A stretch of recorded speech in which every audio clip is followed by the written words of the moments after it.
Ladies and gentlemen, our esteemed dignitaries, our delegates, and our guests.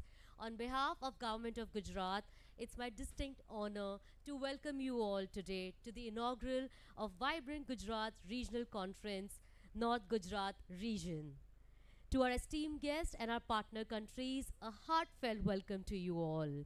While we are here, I also encourage everyone to please explore the regional exhibition that's running from 9th to 13th of October at the university, showcasing the innovations of our startups, MSMEs, industries, and local craft.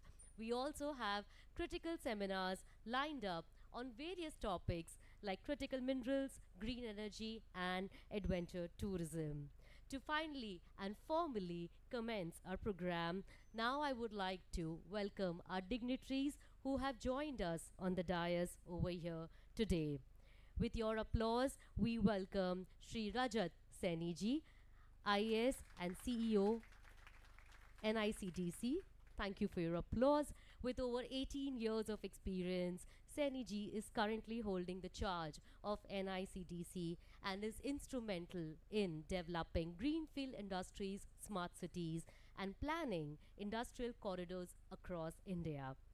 We are also truly privileged with the presence of Sri Kuldeep Arya, IAS and CEO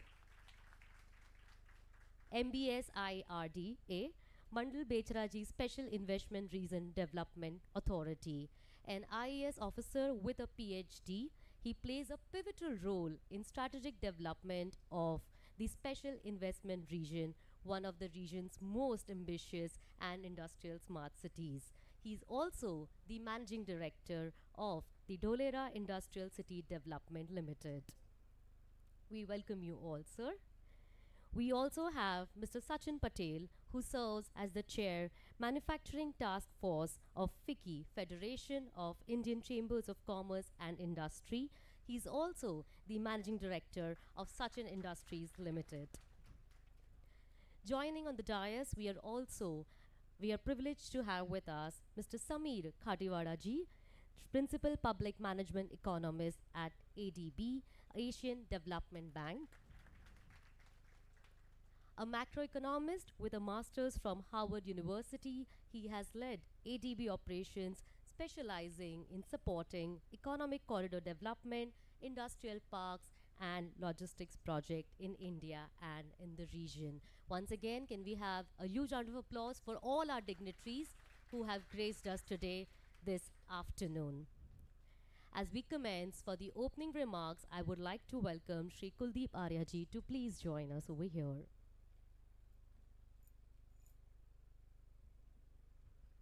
Thank you so much. Good afternoon, everyone. Actually, Honorable Industry Minister was supposed to join us.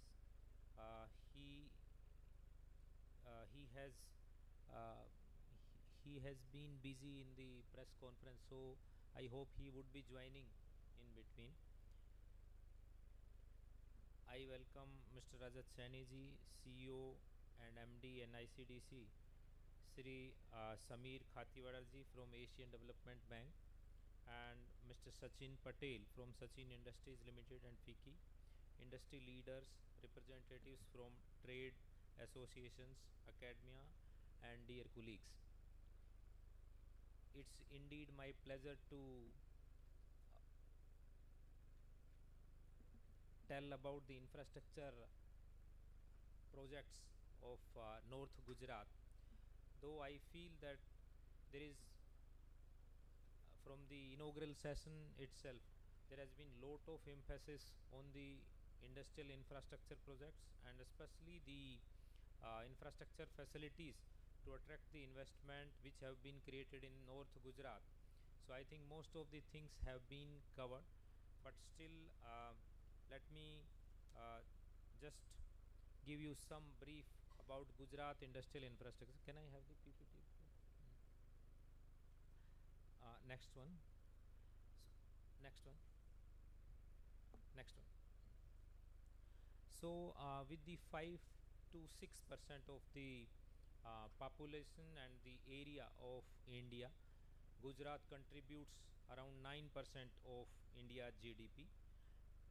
it has been successful in attracting almost 16% of FDI from 19 to 24, and we contribute around 17% in the industrial output of India. More than 40% of the cargo is being handled by 49 ports of Gujarat, and we have a uh, substantial portion in the exports from the uh, Gujarat. So almost one third of the India's exports are through Gujarat only. It is all possible because of the good infrastructure in Gujarat. More than 200 industrial estates of GIDC are there, more than 20 SCZs are there, and good network of the railways and roads and ports. Next, please. It has been evident as Gujarat has been top achiever throughout the launch of the leads, that the logistic ease across different states. So the logistic is the major portion in the trade and industry, we all know. So we have been ranked as the first for the Niti Aayog's export preparedness index as well, and has been adjudged as the first in good governance index also. In addition to this, in the EODB and national startup rankings, we have always been a leader. Next, this all is possible with the various sector specific policies Gujarat is having. It won't be easy for me to dwell into all, but the Atmanirbhar Gujarat policy, or the textile policy, I would say, or the electronics policy.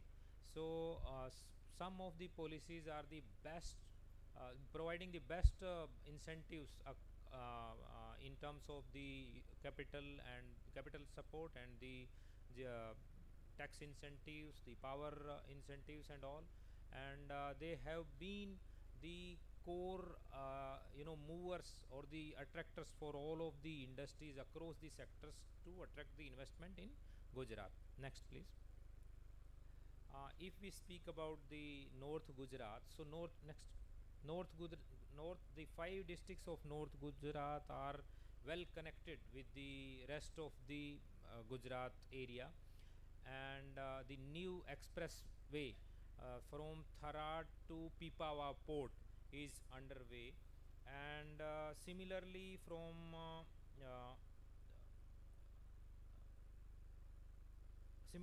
Amritsar, Jamnagar, and Tharad Ahmedabad Expressway. So a new expressway under the Bharatmala project is also coming up, which will be ultimately joining the Delhi Mumbai Expressway.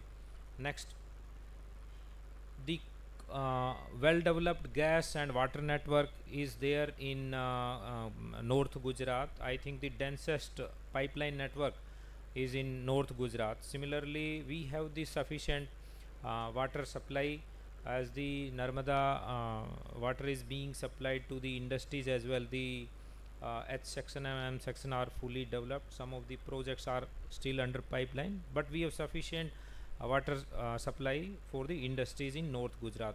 Next, um, in these five districts, around 34 industrial clusters, and 34 GIDCs and 36 industrial clusters are there.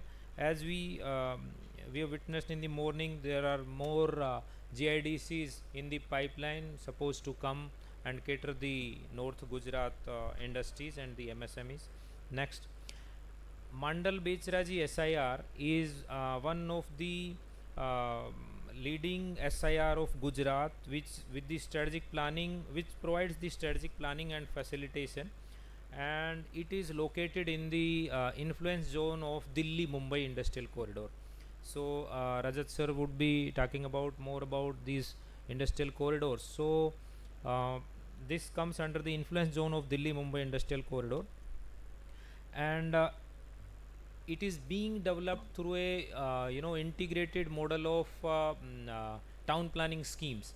Government is not acquiring the land, but with the help of the land pooling policy, we would be developing the land of the original occupants and providing them the final plots, and from the deduction we would be developing the industrial infrastructure.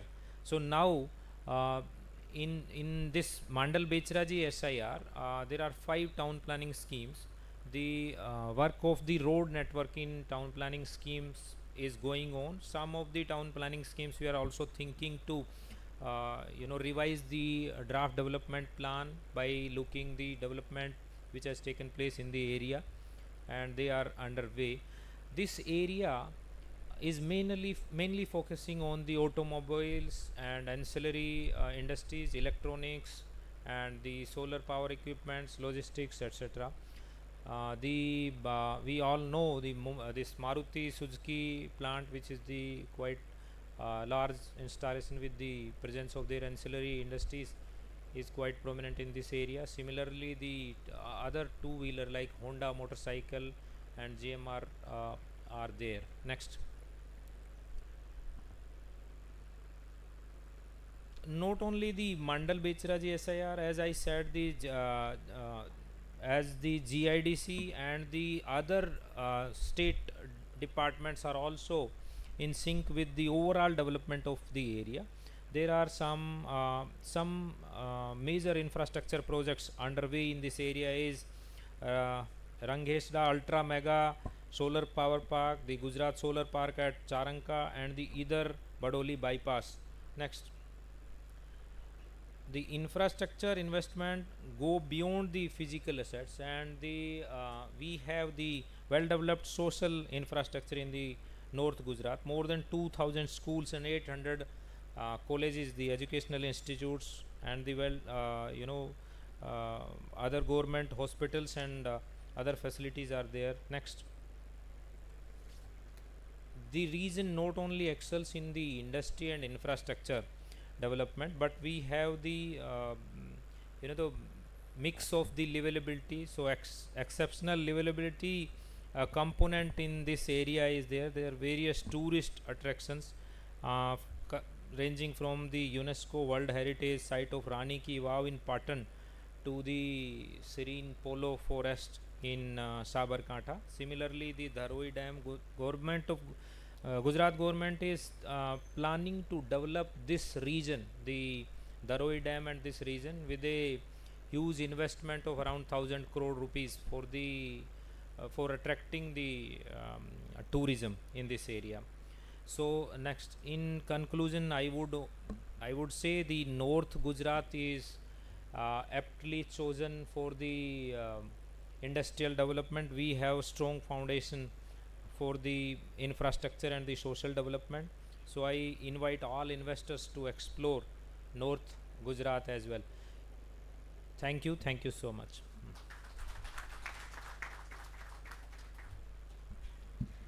Thank you so much for those opening remarks. And like he rightly said, there is a lot of potential in the north of Gujarat.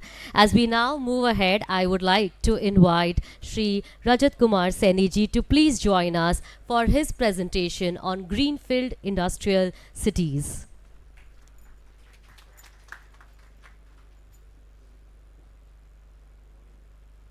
This is the a very good afternoon to everyone.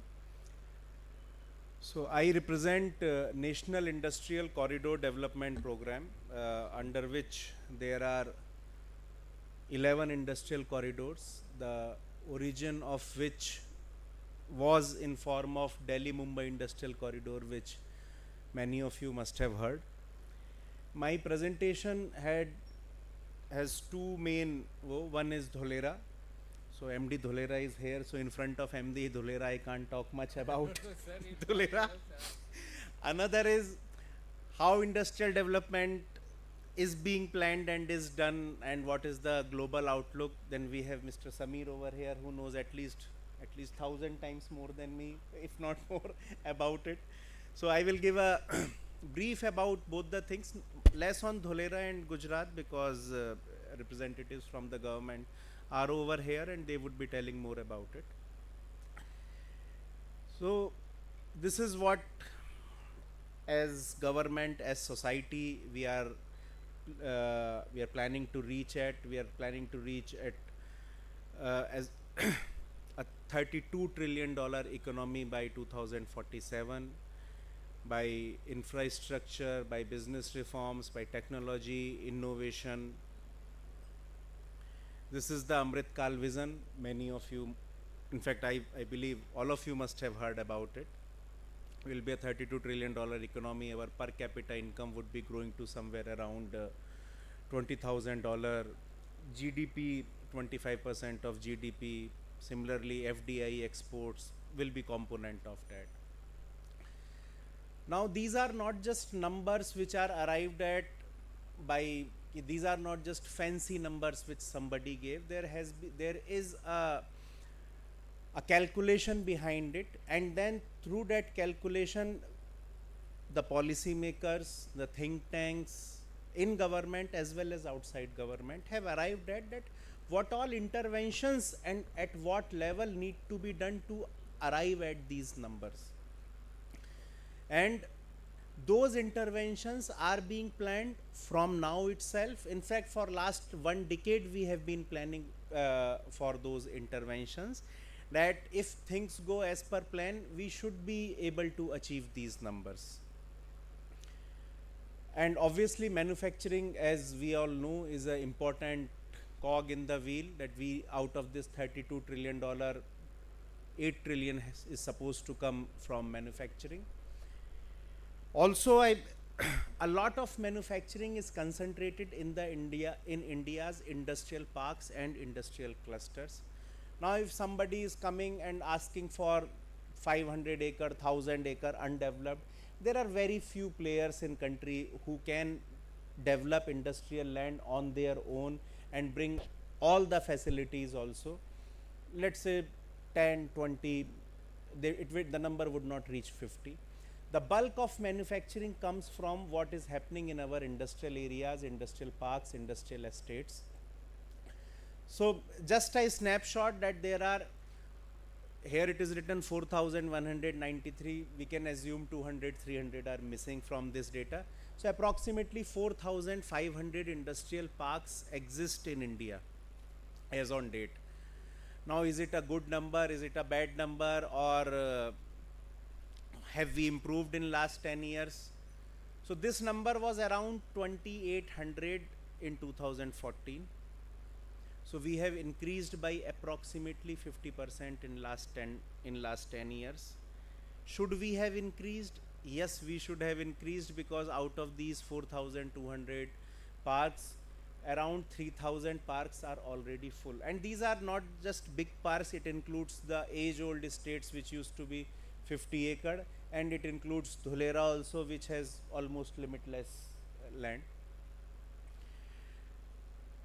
Around 15-20% land of the overall land in industrial estates in India is only available as on date. And slowly private parks are also coming up. But yes, the return on industrial private parks is much less than a software park or IT park or a real estate commercial venture. So there is, unlike these three things, IT parks, etc., there is much less private investment in development of proper manufacturing industrial parks. So this is how these are distributed, and this slide just shows how from industrial parks we come to industrial corridors. So industrial corridors are based upon two things. One, a transportation spine or backbone, which in case of, let's say, Delhi-Mumbai industrial corridor is Western Dedicated Freight Corridor, as well as the industrial areas that are organically growing around that spine. So as a thumb rule or as a ballpark figure, we take 100 kilometer on either side of that transportation spine, where we develop greenfield industrial smart cities. And here is where we come, that NICDC develops these industrial corridors. Rather than development, our role as a planning organization, and using industrial corridor or bringing the philosophy that industrial corridors should be developed irrespective of state boundaries. That is what we have been trying to do for last 13-14 years.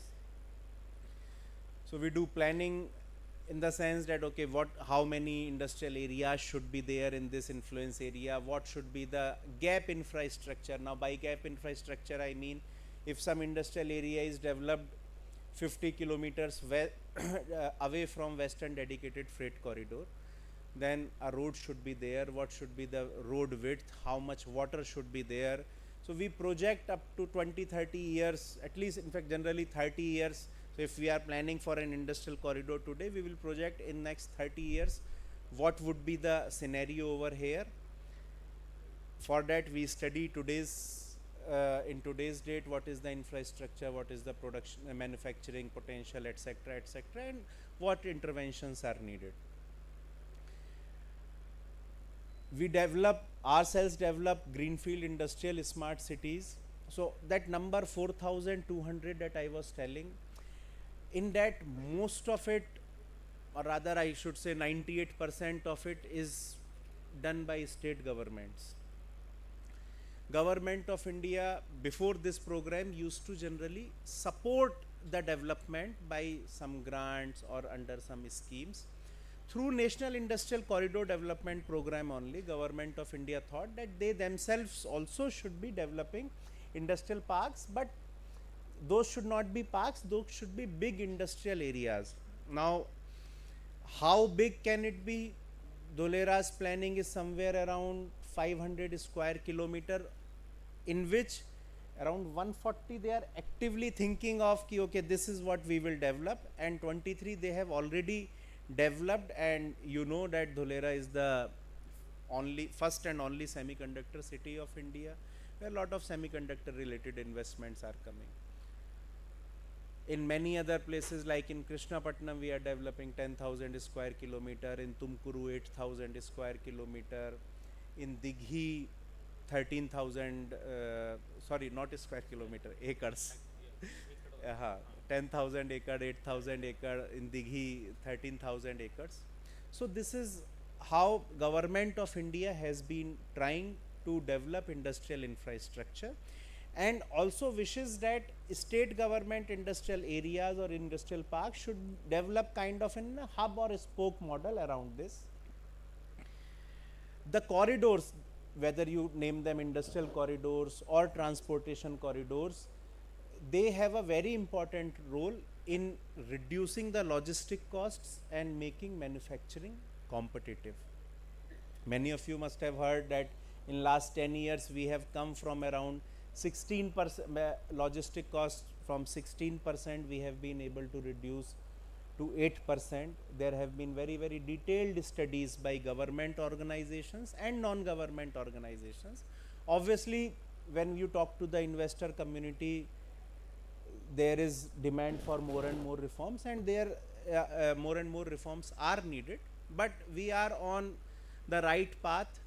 A lot of development of infrastructure has happened for logistics, lot of it is in pipeline, and we hope that complementary policy improvements will also be coming in in the coming time, so that the logistic cost is reduced further. This is project development not needed. PM Gati Shakti. The only takeaway from this slide is that with the help of PM Gati Shakti, our planning becomes very easy, and we are able to bring comprehensive planning, which used to take a lot of time doing surveys, getting information and all earlier. Salient feature of greenfield industrial smart cities, any industrial park can also say so, but what we have through this cooperative model of developing these cities, where Government of India and the state governments, they build these cities and manage these cities in a professional manner. Like a company is made, a joint venture company is made, where state government brings land, Government of India brings money to build these cities, and then all these cities are professionally managed. All the single window system power, so before we build the city, the agreement between both the governments is such that all the planning, development and maintenance municipal powers have to be delegated on this company, so that the system can become a truly single window system. I am very happy to note that a lot of this thing came out from the Dholera model itself. So DSIRDA as well as DMIC came around at the almost at the same time.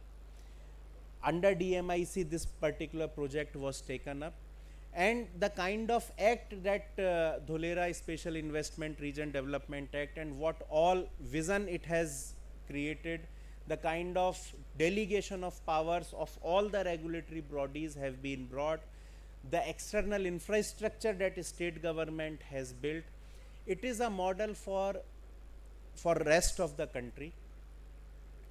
It's not just by chance that the first semiconductor plant is coming over here. After doing a lot of due diligence, the private sector players have come over here, seeing the infrastructure, seeing the logistic connectivity. So when you were introducing Mr. Kuldeep, you did not tell that he is also MD of Dholera International Airport, to ensure that the air logistics connectivity is there, which is very, very crucial for semiconductor ecosystem. Also there is an element of walk to work, where we don't want that people should just come from Ahmedabad or some other town and go there to work and then go back. Rather, there should be living quarters, living areas, recreational zones, so people can live over there. And the same point Mr. Kuldeep was saying, that a lot of social infrastructure is also being planned in those areas. These are just some of the photos of our areas that have been developed. So Dholera, Noida, Vikram Udyogpuri, Maharashtra, and 2022 more such areas are coming up. Most of it are in EPC mode, but two and some PM Mitra thing we are also developing in PPP mode. These are just some details which these are some of the slides, two slides which I would only like to show. This is the benchmarking of the projects of NICDC or the bigger industrial areas with rest of the globally recognized industrial areas. Mr. Samir, you can correct me if I am wrong anywhere. The first column is Dholera in terms of financial incentives, internal, external infrastructure, utilities, etc., etc. And there are the first three are in fact NICDC, then ZAFZA in Dubai, then JTC in Singapore, then GIDC, DP World, Rakesh, and also we may not be the best in the world, but we are competing with the world's best industrial areas. This is their benchmarking with green, smart and sustainable development parks. Here also the availability of renewable energy, efficient smart grids, circular economy practices, carbon emission targets. So there is a we have tried to do this exercise of first benchmark it with the global standards, identify where the lacuna is, where we are lagging, and then we will try to improve upon it. So this is how in NICDC under the guidance of government has been trying to build and improve and plan the industrial infrastructure for next 20-30 years. I hope I have made some sense in my presentation. Thank you so much for giving this opportunity.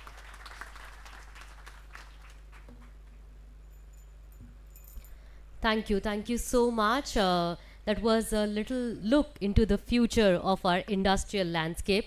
Thank you once again. Well, friends, our event aims for a global outlook, and now our focus is from regional strategy to global arena. For our next presentation, I would like to invite on stage Shri Sameer Khatiwada ji, a macroeconomist, and currently he serves as the principal public management economist at the Asian Development Bank (ADB). With advanced degrees including a PhD in economics and a master's in public policy from Harvard University, he's a respected authority in his field. Let's welcome sir.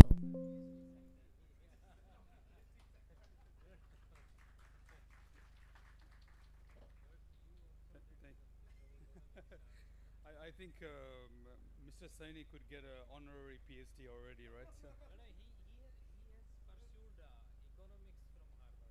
Oh, okay, all right. I did not know. But anyway, it's very difficult to follow Mr. Saini. He's the authority when it comes to economic corridor development, industrial parks in India. Um, and also, I'm glad to meet other panelists as well. I think the last time I was in Gujarat was when I went to Dholera. And we had a team from Asian Development Bank as part of that mission. And we told ourselves, we should come back here 10 years later to see how well this place will be doing. So I'm back in 2 years. Maybe I'll go visit again already tomorrow. Thank you so much for inviting me to this panel discussion. I want to first talk about, let me use this. So I want to focus on two things. One is India's ongoing efforts, which many of you know already. But I want to paint some picture in terms of the performance, the economic performance, the export performance, because ultimately, when we talk about industrial parks, when we talk about logistics, we aim to sort of achieve better economic growth, better performance in terms of exports, better job creation, more investment. So that's the ultimate objective. So I want to show some pictures from the export performance. And then I will leave you with some ideas, which some of you know already. And Mr. Saini talked about logistics already in his presentation. But there's three things that I put up there. These are just some ideas based on other countries in the region and outside of the region as well. And lastly, I will quickly touch upon ADB's support to government. I hope we have been a good client and partner with NICDC, with DPIIT. I will share some of our experience from this space.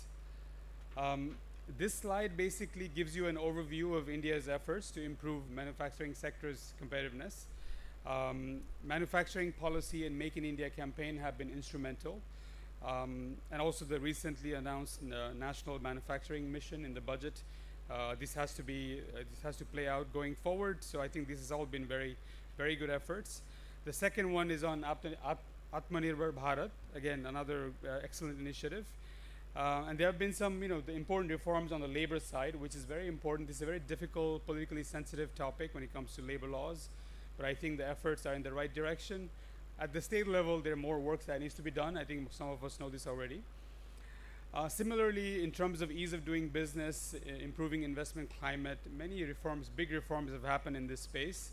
BRAP, and also the industrial park rating system. This is a good effort that we have worked very closely with the government, and I think I think we had a IPRS 3.0 recently.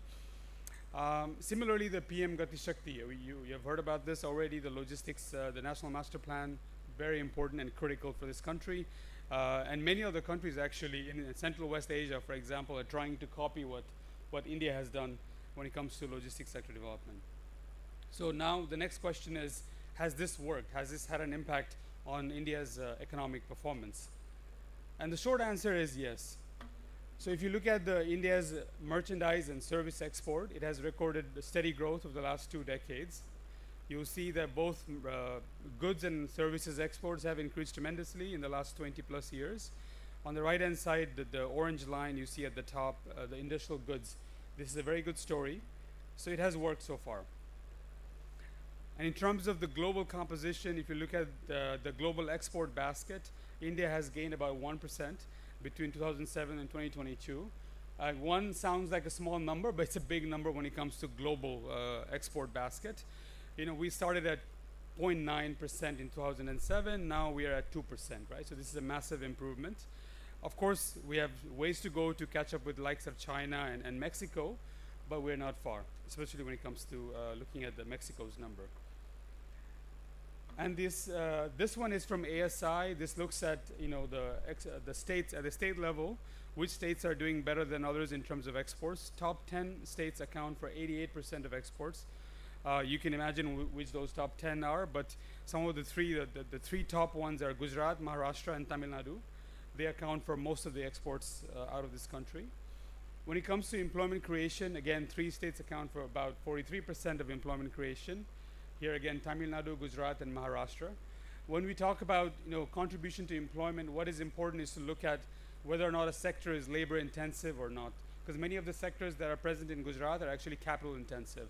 So of course, it depends on the, as many of you in the room already know this better than I do, but when it comes to production process, of course, it depends on capital and labor. Hence, you see slightly different numbers when you look at the employment figures. On the right-hand side, you see that these are the size of the bubble represents the share of the industry in the total exports. And you see some of the industries there: pharma, apparel, food, basic metals, auto, machinery, chemicals, refinery. So these are some of the big sectors. So in terms of the future, I wanted to kind of quickly touch upon 3 ideas based on work we've been doing in India and South Asia. In Bangladesh, a little bit of work, but Bangladesh is, of course, much further behind compared to India. But as an outsider, I wanted to provide 3 ideas which you've already heard. The first one is eco-industrial parks. I think Mr. Saini and both Mr. Arya also touched upon this. This is sort of the next stage for industrial parks where in terms of enhancing competitiveness through a more efficient and sustainable industrial practices. And we've seen this in many countries, some upper middle income countries that have done this very well. And I'll provide some examples in a few slides, but countries like Turkey, Poland, Morocco, and others have done quite well. So when we think about sustainable industrial practices, we could go in that direction while staying competitive. So it's not a trade-off. We don't lose competitiveness by going into sustainable practices, and this is something that's very important to keep in mind. Hence, when we talk about this, it's important to take private sector with us. So private sector's involvement is critical. When you look at the conceptual framework, of course, we need both SEZs and the regular IPs and EIPs. We need all of them, but we have to think of it, how do we enhance the broader competitiveness of the economy as we move into a more sustainable production practices. There are some potential enablers. Logistics always comes up, and you saw probably some similarity in the 3 presentations, and it's now by design. Actually, of course, makes sense given the space we are looking at, but logistics, is critical. And now we have to go from national logistics to more regional, local level as well, at the state level, at the city level. This is very important, and recently DPIIT did make an announcement of the city level and state level logistics. EIPs have experienced growth in environmental benefits in Korea. That's a good example from Korea, also in Turkey. And of course, there's EIPs already in India as well. But again, I want to emphasize that private sector participation is critical. Even when you're writing a policy framework, when you're coming up with guidelines, we have to do this very closely with private sector. And I know, NICDC and others work very closely with private sector. The second idea, this is also already happening in many of the parks. One-stop service center to handle business process. This has become a standard practice across different countries. And this sort of provides a single window for clients to obtain all they need to set up and operate their business. So this is critical. You know this already. It's sort of the same concept of single window or any of those other tools, policy tools to make it easier to do business and run a business. Again, so we could go with one-stop service centers in industrial parks, which will provide better customer satisfaction for private sector. We're talking about private investors. And here are some examples from the Middle East, countries in UAE, Oman, Jordan, Bahrain, and Turkey. They all have, you see the companies up there, and happy to provide more details if anyone wants to more about this, but countries are heading in that direction. I know India, many companies in India are doing the same. At most, basic services are becoming stable table stakes, but the ones that are the most attractive have different differentiators, right? So that provide a slew of services, but one thing to keep in mind actually is that when you build a nice industrial park or a industrial node, it's not enough to have good infrastructure. It's not good enough to have the one-stop service centers. But what you also need is you need to attract people, right? When you attract people, you need to provide services that people need. If you want to attract talent, talent will go where there are good services. So that it's important to keep that in mind when we are talking about this policy tool. The last one I want to leave you with is on the logistics. Again, you know all about the PM Gati Shakti Logistics National Master Plan. Again, this is an excellent effort, and many countries in our region actually are trying to copy from India's experience. And when we look at the performance in LPI for India, it has been an increase. You'll see from 2018 to 2023, there has been an increase both in ranking and also in the score. However, compared to some other countries, we are still lagging behind, right? So this is an important point to make. If you look at the 6 dimensions there on the left-hand side, customs, infrastructure, international shipments, logistics competence, tracking and tracing, timeliness, improvement in most of these areas.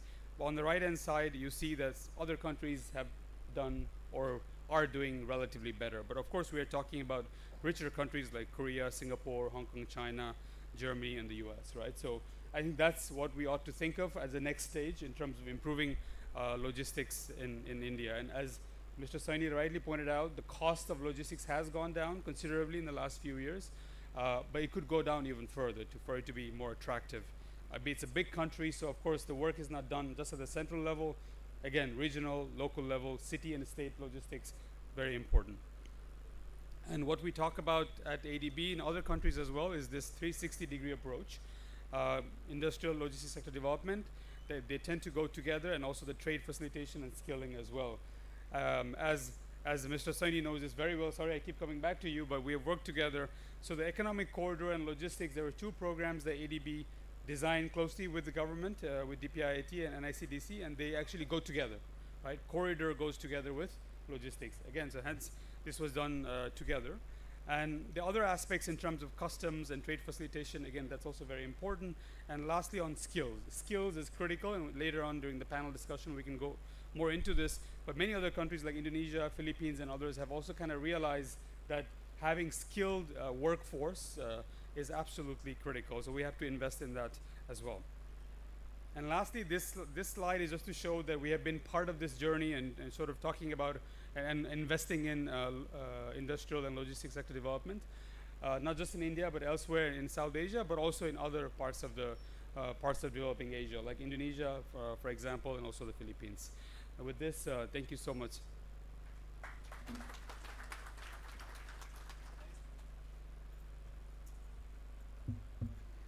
Thank you so much. And indeed, to attract the right talent, right skills, the development is equally very important. And further, we'll reflect on that in the panel discussion, which comes up next. And now we've come to a momentous part of our program, which is the exchange of MOUs over here. And this represents a total proposed investment of 885 crores. And we are set to create 4,000 new jobs, in addition to creating many more employment opportunities and supporting the regional economic growth in north of Gujarat. I would now like to announce the projects for which the MOUs have been signed and invite the representatives.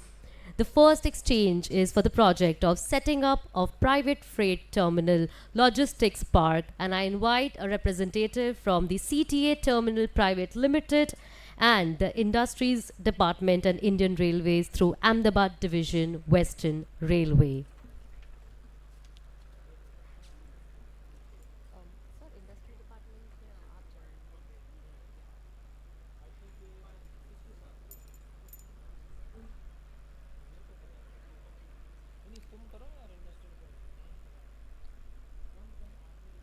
I request Kuldeep sir to please represent the Industries Department, and this is an exchange, and we have the representative from the CTA Terminal Private Limited and the Industries Department and Indian Railways over here.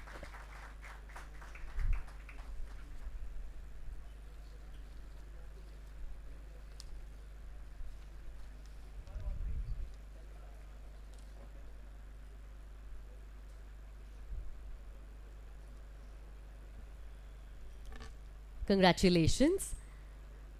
Our next project is setting up multimodal logistics park across with ICD, and we welcome the representatives from the Timba PFT Private Limited and Industries Department and Indian Railways through Ahmedabad Division, Western Railway.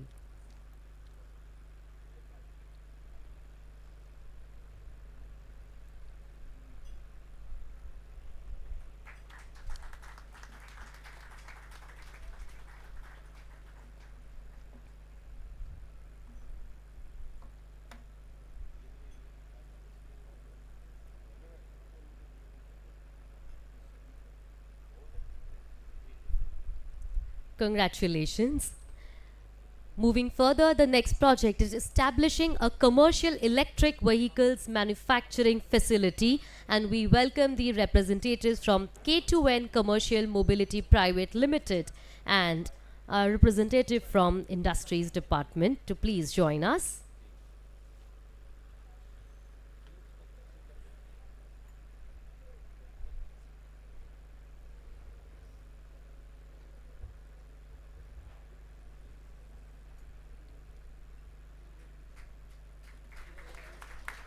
Wishing best wishes to K2N Commercial Mobility Private Limited over here.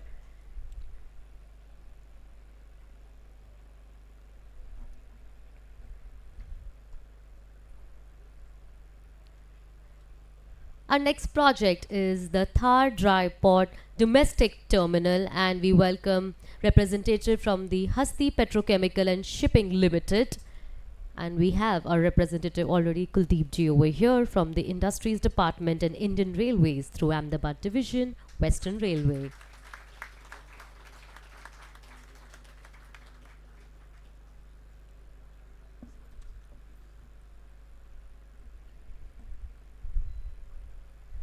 Congratulations. Our next project, setting up the multimodal logistics park along with ICD and established frozen storage having 10,000 pallets capacity to store frozen products, 3,000 pallets chiller storage to store fruits and vegetables, and warehouse to store various types of agriculture products of 10,000 MT capacity. We welcome a representative from Natural Cold Chains LLP to please join us on stage.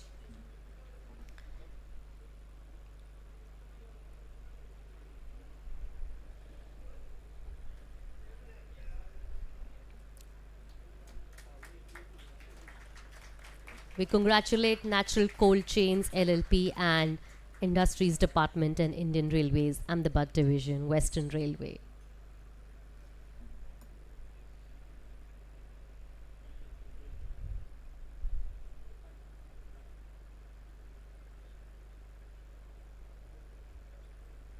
Congratulations. Our next project, the construction of 50,000 MT capacity warehouse, 10,000 each at Sabarkantha, Banaskantha, Mehsana, Patad and Arvali. We welcome the representative from CWC over here, Central Warehousing Corporation, to please join us over here.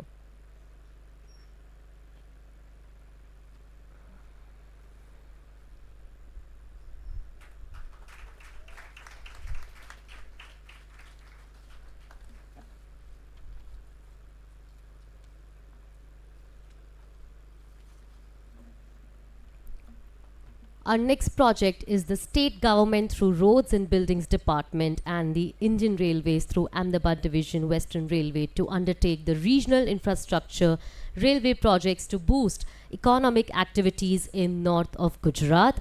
We welcome the representative from Roads and Building Department over here.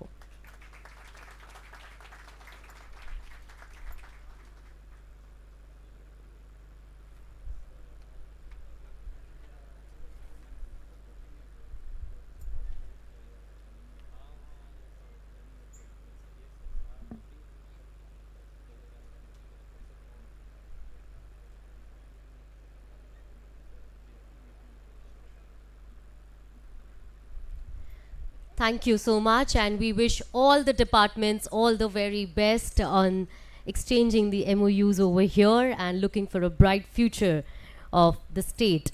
we've reached the conclusion of a truly insightful and transformative seminar marked by the exchange of significant MOUs, key addresses for the future of industrial growth. I would now like to request and welcome for vote of thanks a highly respected industry leader. We invite Sri Sachin Patel, who has been an influential voice at the national level, serving as the chair of the Manufacturing Task Force for FICCI, and he's also the managing director of Sachin Industries Limited. I welcome you, sir, for a vote of thanks.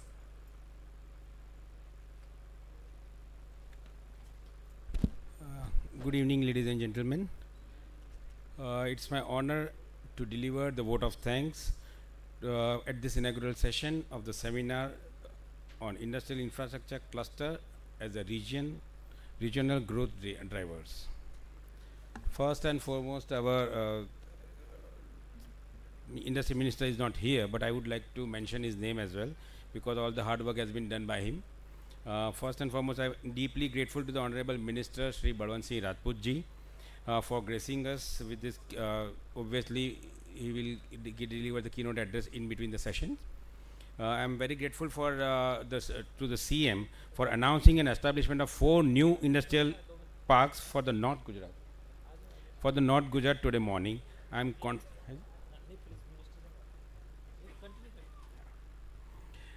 confident that these new parks will be significantly boost regional economic growth, create employment, new opportunities, new areas, and strengthening the industrial industrial ecosystem, thereby paving the way for a prosperous and future in that particular region. Today's session was also witnesses with few MOUs with Western Railways for improving connectivity in the northern region of Gujarat, especially thereby improving competitiveness of the manufacturing. As our panelist says, it has decreased from 16% to 8%. That is something very remarkable, and they people are working since long, I would say. As an industrialist or as a FICCI member, we used to ask them how much is your logistic cost from your factory to the port. Say for example, I am based in Ahmedabad or I am based in Mehsan, I need to transport my export goods to some of the countries like Dubai or USA or UK, whatever. So they are regularly in touch with us that how much is the cost from your factory to Nhava Sheva port or your factory to the port of Kandla port, and then they arrive a conclusion how to decrease that cost. It's something very remarkable journey. I would also like to extend my heartfelt thanks to Sri Rajat Saini, IAS CEO, NICDC, for his insightful and thought-provoking presentation on greenfield industrial cities, which is provided by us with a valuable perspective for the future industrial infrastructures. I must mention Mr. Samir Khatiwada, Principal Public Management Economist, Asian Development Bank, for sharing a global viewprint and broadening our understanding of industrial cluster, because many of us may not be knowing what exactly the industrial infrastructure is all about. So thank you again for for understanding of industrial cluster at an international context. I would also like to acknowledge the effort made by Mr. Swaroop P, IAS, CEO, GIDB, Ms. Praveena, who is Vice Chancellor and Managing Director, VCMD, GIDC of Gujarat, Dr. Kuldeep Arya, IAS, CEO, Mandal Becharaji Special Investment Region, for organizing this highly informative and engaging session. Thank you once again for your attention, and now I'm looking forward for a panel discussion, and we are also waiting for the ministers to come. Thank you very much.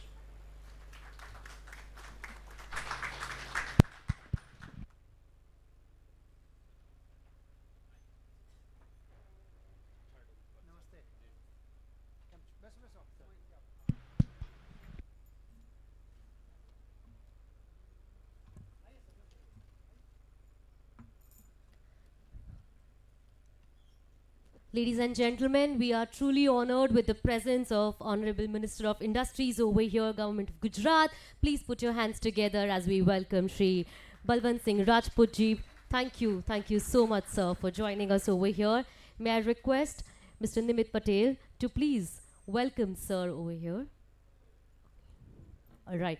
Well, we've witnessed how the future of industry looks like, in what shape the not just North Gujarat but the entire country will take place in the coming years. And as we have Sir over here, I request the visionary leader to please join us and address the audience over here.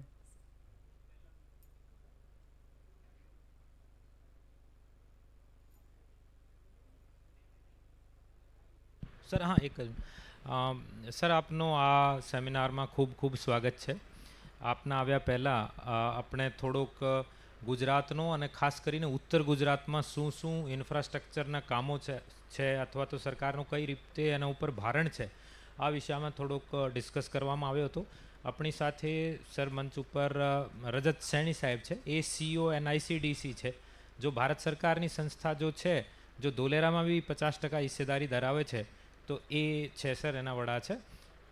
Saini સાહેબે આખા ભારતમાં કઈ રીતે ઇન્ફ્રાસ્ટ્રક્ચરના project ચાલે છે અને શું સરકારનો એનો પાછળ શોધ છે એ ડિસ્કસ કર્યો. ત્યાર પછી આપણી સાથે સર સમીર સાહેબ છે. સમીર સાહેબ એડીબીમાંથી છે. સમીર સાહેબે આખો વિશ્વના જો ઇન્ફ્રાસ્ટ્રક્ચરના પ્રોજેક્ટ છે એની સરખામણી આપણા ભારતના જો ઇન્ફ્રાસ્ટ્રક્ચર્સના પ્રોજેક્ટ છે એની સાથે કરી અને કઈ રીતે મારા પ્રોજેક્ટ કેટલા કમ્પિટિટિવ છે, શું કરવું જોઈએ, એ બધી ચર્ચા થઈ. સર એની સાથે સાથે આપણે અમુક એમઓયુઝ બી એક્સચેન્જ કર્યા છે. તો આ લોકોની એક ઈચ્છા એ હતી કે સર એ આપની સમક્ષ થોડોક એક ફોટો જે આપની અનુમતિ હોય તો જસ્ટ એક ગ્રુપમાં આપણે બોલાવી લઈએ અને ત્યાર પછી સર આપ 2 મિનિટ તમામને થોડોક માર્ગદર્શન આપો એવી આપણી વિનંતી છે.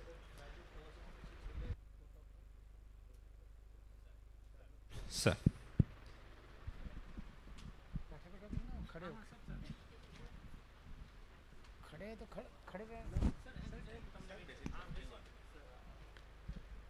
આદરણીય મંચ, આપ સૌ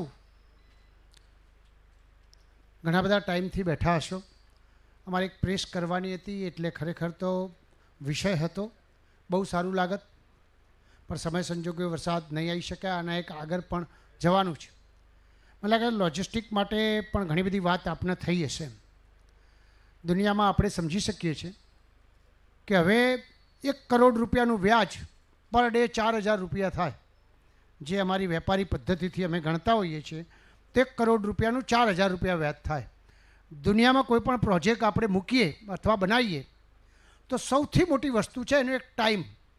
તમારે એક ટાઈમ લાઈન કે ભાઈ 12 મહિનામાં મારે આ પ્રોજેક્ટ પૂરો કરવો છે. પણ એ 12 મહિનાની અંદર જો તમે પ્રોજેક્ટ પૂરો કરવાનું લક્ષ્ય રાખો, એ 10 મહિનામાં થાય અને 14 મહિનામાં થાય તો કેટલા બધા રૂપિયા ડિફરન્સ પડે એકવાર આપ ચોક્કસપણે ગણજો. એમ એટલે જે લોકો પ્લાનિંગ બનાવી શકે, દુનિયામાં પ્લાન પર ડેનો બનાવી શકે અને એમ કહી શકાય કે ઠેઠ નીચે સુધી તમે પ્લાન બનાવીને એ તારીખ એ સમય સુધી તમે ચલાવી શકો, એ જ માણસ આ દુનિયામાં સક્સેસ જઈ શકે. આ 21મી સદી છે, ડિજિટલ દુનિયા છે, હરીફાઈનો જમાનો છે. સ્વાભાવિક દ્રષ્ટિએ આપણે બધા અત્યારે ભારત સરકાર, ગુજરાત સરકાર અનેક પ્રકારના પ્રોજેક્ટો વિશે વાત થઈ હશે. ખાસ હવે કોમન ફેસિલિટીની સાથે સાથે જેમ દુનિયામાં 14% લોજિસ્ટિક કોસ્ટ છે, આપણા તો 14% છે, દુનિયામાં 8% છે. આપણે કેવી રીતે એને લોજિસ્ટિક કોસ્ટને સસ્તી કરી શકાય. મેં હમણાં બહુચરાજીનો દાખલો આપ્યો હતો સાહેબ, 2% આપણી લોજિસ્ટિક કોસ્ટ ઘટી અને એ જ પ્રોડક્શનનો માલ પણ એ ઝડપથી ઉપડે એ પણ એટલું જ જરૂરી છે. ઘણી વાર ફિનિશ ગુડ તમારા તો 3 દાડા કે 8 દિવસ પડ્યું રહે તો તમને બહુ મોટું નુકસાન થાય. એના કરતાં ઝડપથી ફિનિશ ગુડ તૈયાર થઈ અને સમય સાથે ડેવલપમેન્ટ થઈ જાય તો બહુ મોટો ફાયદો થાય. એટલે આ બધી પરિસ્થિતિની અંદર આજનું આપણું ઇન્ફ્રાસ્ટ્રક્ચર બહુ જરૂરી છે. એના માટે ઘણી બધી વાત થઈ હશે. મને ખાતરી છે કે અમે બધા 2047 સુધીનો મેપ ગુજરાતનો તૈયાર કરી દીધો છે અને નીતિ આયોગ મુજબ સુરતની અંદર અમે એક સરસ ફંક્શન બી કર્યું હતું. 6 જિલ્લાઓ કેવી રીતે ડેવલપમેન્ટ થઈ શકે એ બાબતની પણ એક વ્યવસ્થિત રીતે પ્લાન કરી દીધો છે. સુરત છે, તાપી હતું, વલસાડ હતું, નવસારી હતું, અંકલેશ્વર હતું ને ભરૂચ હતું. આ 6માં એક ફર્સ્ટ ક્લાસ પ્લાનિંગ થઈ ગયું છે. એક ગુજરાત એક એવું પહેલું રાજ્ય છે જેને પોતે નક્કી કરી દીધો છે આખો મેપ.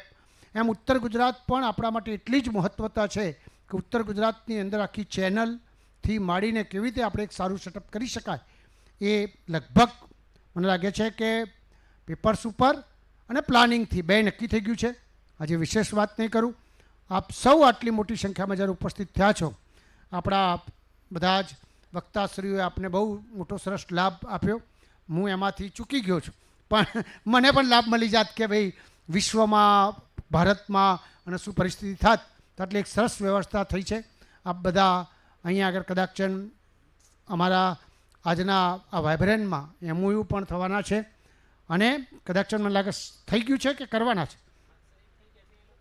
અચ્છા, કામ થઈ ગયા છે. એમને હું ખૂબ શુભકામનાઓ પાઠવું છું અને ગુજરાત સરકાર તરફથી તમને ખાતરી આપું છું કે તમને ક્યાંય તકલીફ નહીં પડે. મેં કીધું એમ ભાગમાં કે અમે આ પ્રમાણેનું ગોઠવતા હોઈએ છીએ. હમણાં સ્વરૂપજી એક સરસ જવાબ આપે, એક પત્રકાર મિત્રએ પૂછ્યો હતો કે સાહેબ તમે 2024ની અંદર જેટલા એમઓયુ કર્યા એમાંથી આજની તારીખમાં કેટલા ટકા છે, એ જ પૂછ્યો હતો ને. એમને 74% આજે આજની તારીખમાં 12 મહિનાની અંદર ઠેઠ મોટા પ્રમાણમાં કરી શકાય એવું ડેવલપમેન્ટ થયું. પહેલાં અને અત્યારમાં આટલો ગુજરાત સરકારમાં 2003થી શરૂઆત થઈ હશે sir.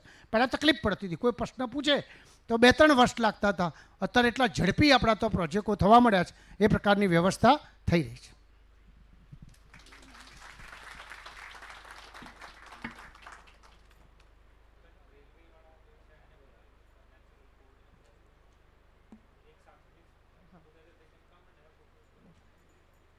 We just had the lovely exchange of MOUs over here for the bright future. So I would request the representatives to please join us over here. We'll have just one picture. So I request all the representatives who were present over here and who had exchanged the MOU over here with the Industries Department to please join us.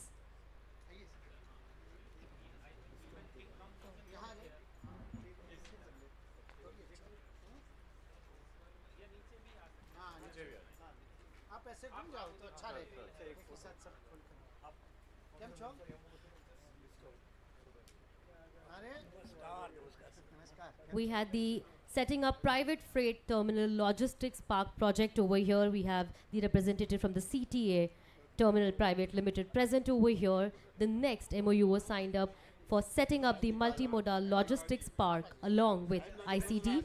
We have Timba PFT Private Limited representative over here.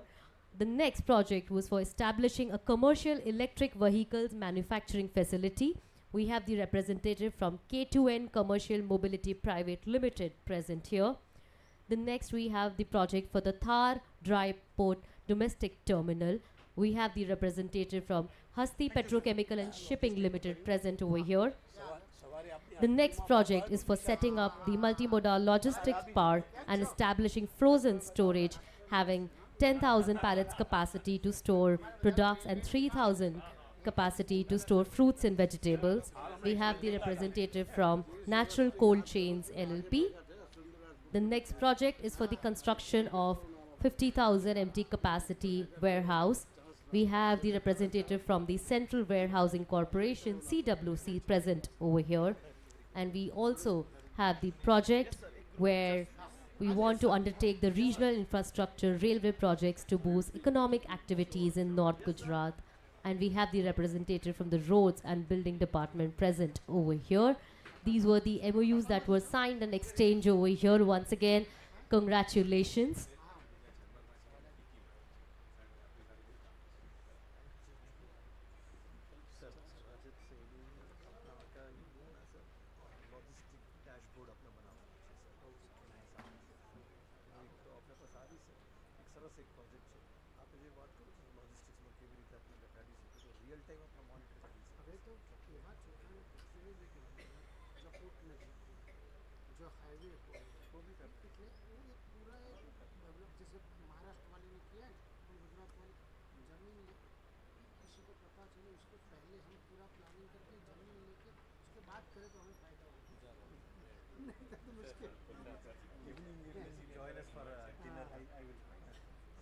लेकिन आने वाले समय तो सवारी और सब जितनी आयात आती है सर फोकस करना पड़ेगा जो आयात हमारे देश में आती है इसी तरह से प्रोजेक्ट जिसकी वजह से वो भी कम कर सकते हैं।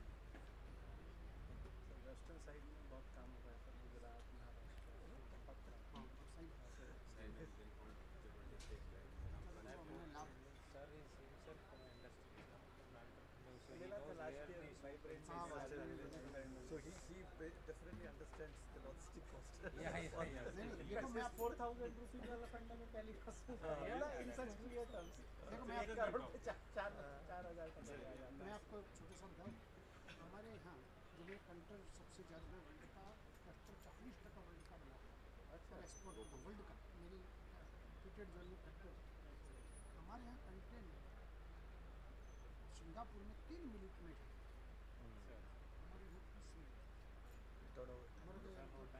इतना टाइम आप किसी को भी पूछो, हमारे यहाँ कंटेनर में इतना परसेंट है,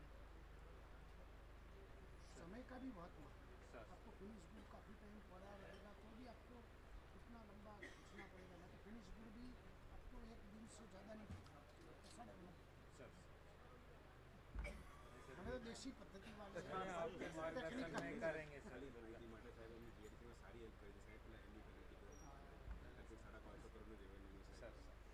સાહેબે ચાર જાહેરાત કરી છે તમે કીધું સાહેબ અનફોર્ચ્યુનેટલી સાહેબ આજે પ્રેઝન્ટ નહોતા. चलो sir, thank you sir.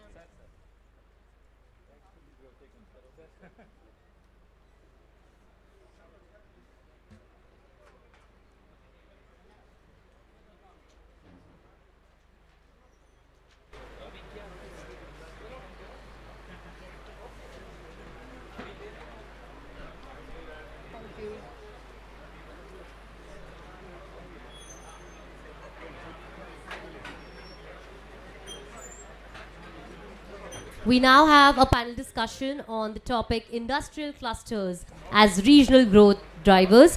The session will explore the critical role of clusters and industrial ecosystem in driving regional growth with a focus on policy, infrastructure and innovation. I would like to begin by welcoming our moderator. We welcome Mr. Mohit Bhasin to please join us, the partner and global head for the economic growth practice at KPMG.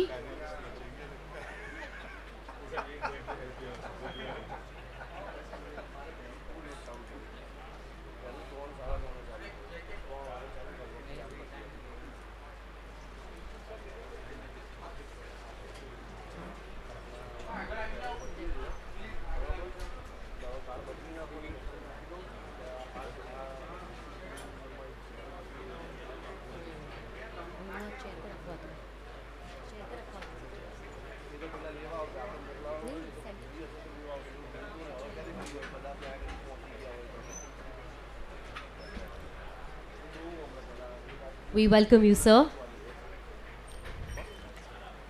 I would like to invite our panelist. I welcome Mr. Vikram Goyal, Chief Business Officer, Industrial, Mahindra Life Spaces, to please join us over here.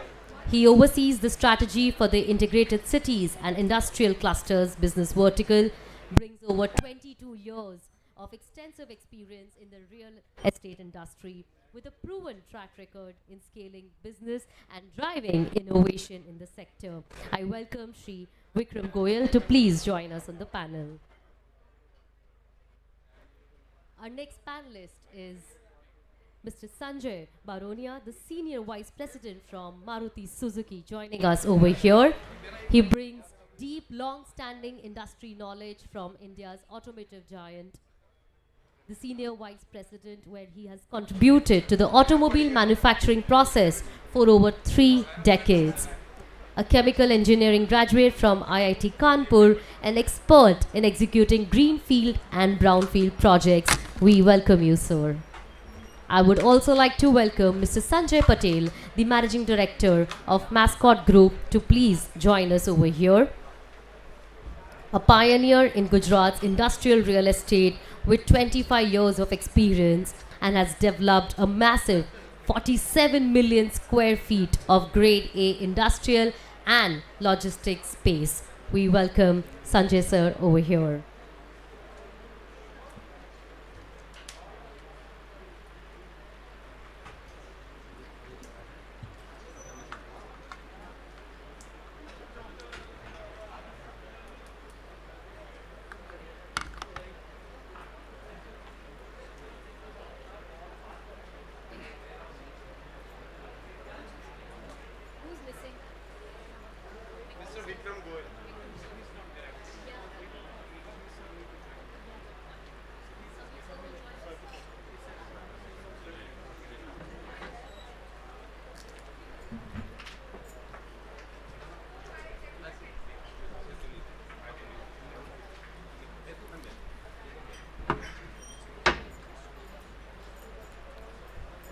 Ladies and gentlemen, joining the panel, we also have the Principal Public Management Economist at ADB. Once again, Shri Samir Khatiwada ji joining us over here, a macroeconomist with a master's from Harvard University. He shall be joining us on the panel over here in next 1 minute.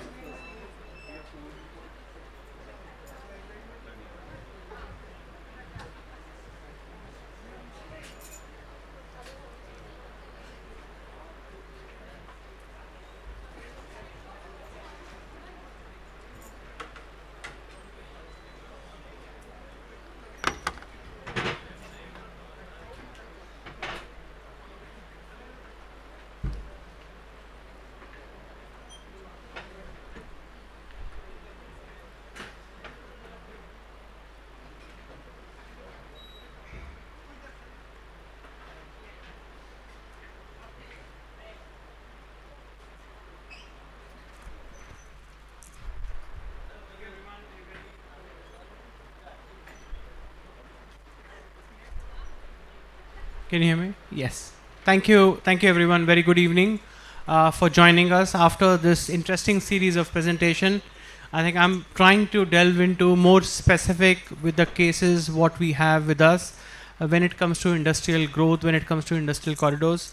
As we all know, a typical industrial corridor is nothing but a conglomeration or an aggregation of certain set of industry players who are having a joint motive of producing a particular output, and they wanted to join hands and build the overall economic agenda of that particular region, which we call it as cluster.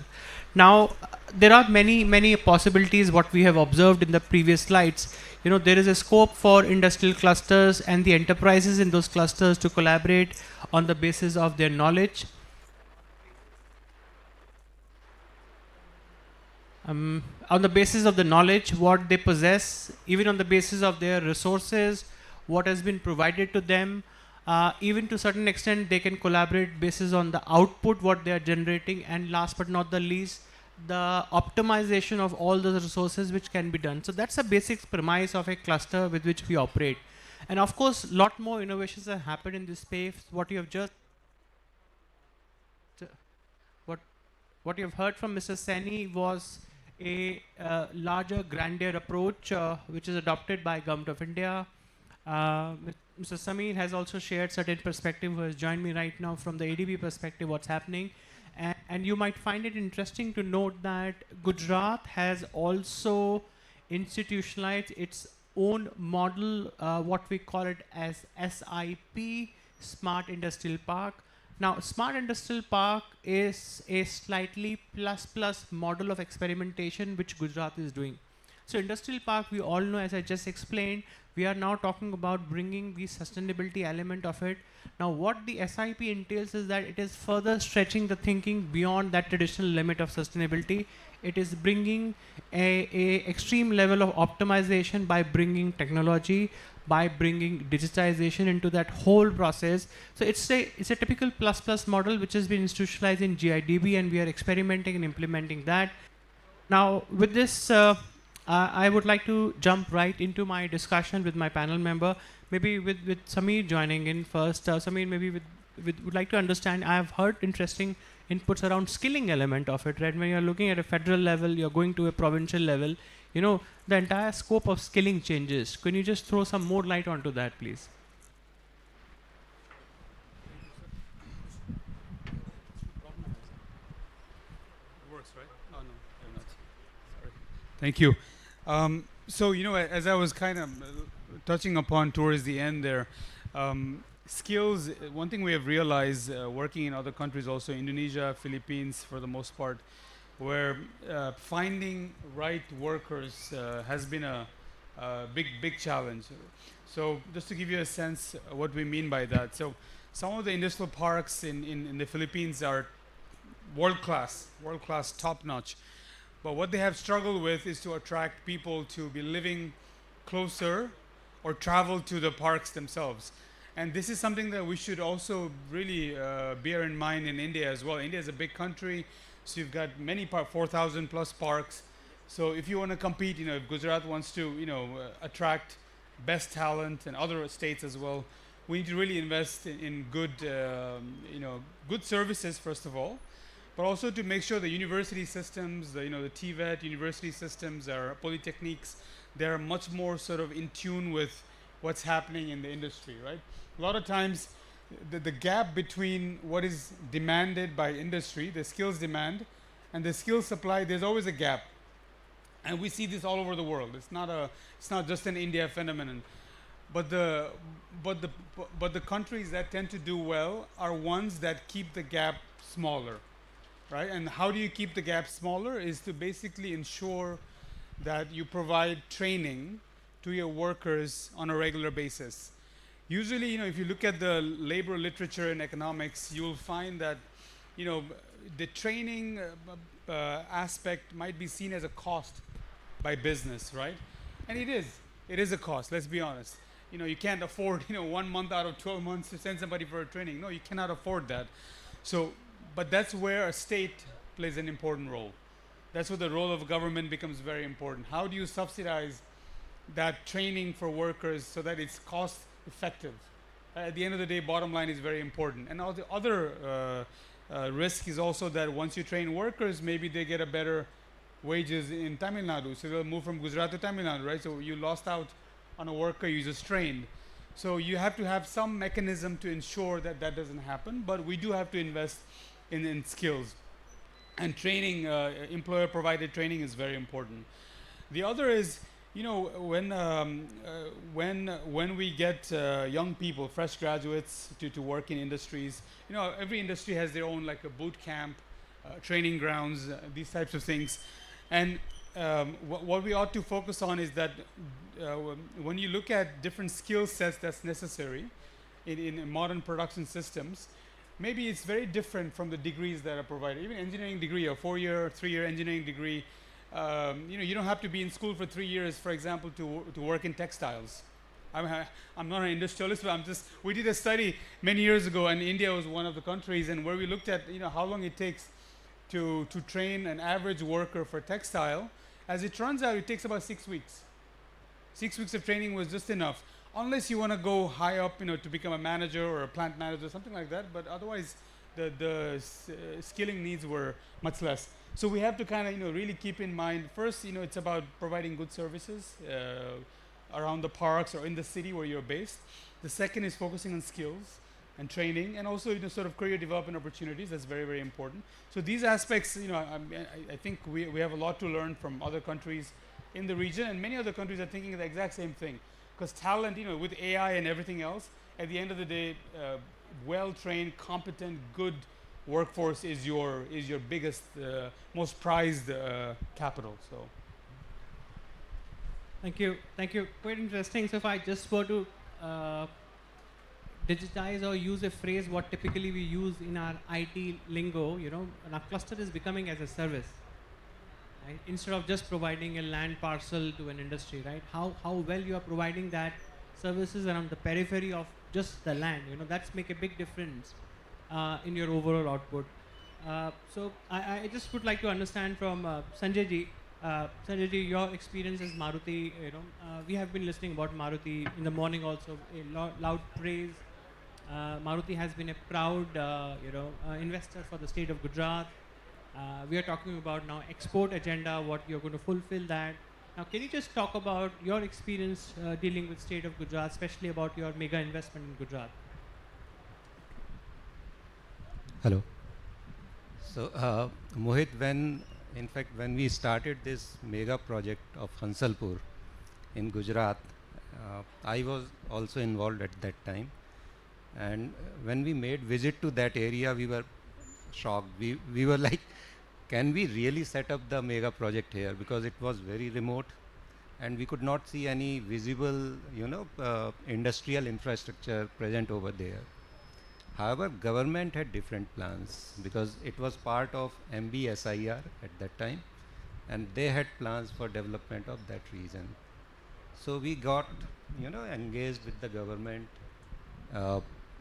We discussed our requirements, and then government wholeheartedly they supported us in this endeavor.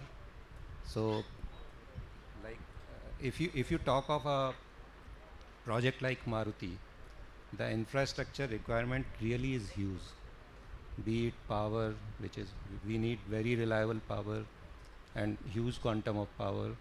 Be it water, again, lot of water is required. Similarly, gas, rail, road, port connectivity, you know, and also because these projects we set up on big piece of land, 800 to 1000 acres of land. So, you know, any development that we are carrying out, it should not affect the, you know, overall rainwater management of the complete area. Others should not be affected by us. So a lot of rainwater management systems are required. So government at that time, I mean, each department of government, they worked very closely with us, and I think it was their push for providing a world-class infrastructure in that region that led to a very rapid economic growth in that region. We could provide lot of you know, employment, thousands and thousands, because apart from us, lot of our vendors also set their base in that area, and that led to lot of, you know, if you go to now Bechraji region, the city when we first visited was like a very sleepy town. It was famous for its temple, of course. But now if you go there, you find lot of development, lot of commercial centers, lot of, you know, housing societies coming up. So of course we had a very pleasant experience investing in Gujarat. So what I understand, from a difficult project to now an upcoming and a thriving region is what you have been able to turn around the entire region to. And I'm sure this is going to pave a lot of way for you to also consider beyond what your current plans are. Yes, of course. So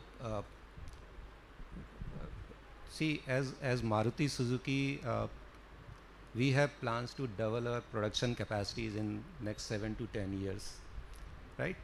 And this means we have to set up one plant, which we generally produce 250,000 vehicles from one plant every year from now on, because we are at 2 million at the moment and we have to reach around 4 million.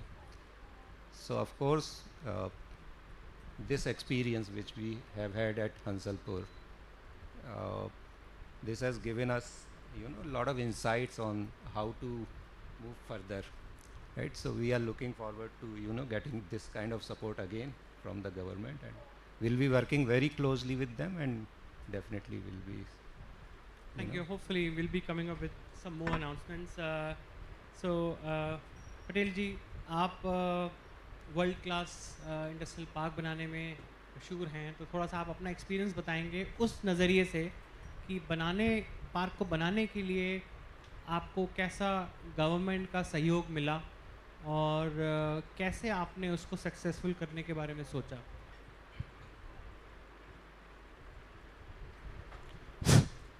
Thank you. देखिए, as a industrial developer, ये जो vibrant Gujarat का starting हुआ, पहले भी industrial park develop होते थे और सुजुकी, होंडा, टाटा, फोर्ड, ये ऑटो एंसिलरी आई, हमें भी एक प्रेरणा मिली कि भाई एक वर्ल्ड क्लास इंफ्रास्ट्रक्चर डेवलप करके प्लग इन पे वन स्टॉप सॉल्यूशन इंडस्ट्रीज को भी मिले. जैसे मुझे जापान जाके इंडस्ट्री सेटअप करनी है या पुणे जाके सेटअप करनी है, तो मेरी क्या नीड रहेगी, उसका एक सॉल्यूशन मैं यहाँ सब इंडस्ट्रीज को दूँ.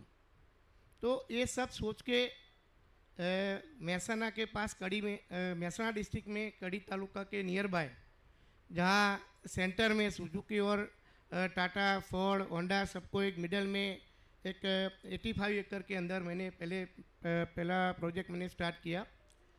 और एक मुझे सक्सेस भी मिला कि अच्छा डेवलपिंग करने से इंडस्ट्रीज को भी एक, अगर उनको land and A title clear मिलता है, कंस्ट्रक्शन का कोई झंझट नहीं रहता है, अगर वेयर हाउस बनाना है लॉजिस्टिक के लिए वो भी उनका सॉल्यूशन निकल जाता है, लेबर को रहने के लिए डॉर्मेंट्री है, स्टाफ को रहने के लिए अपार्टमेंट है, automation, gate access control system है, कैंटीन है, फायर स्टेशन है, डिस्पेंसरी है, पब्लिक अलाउंस सिस्टम, सीसीटीवी.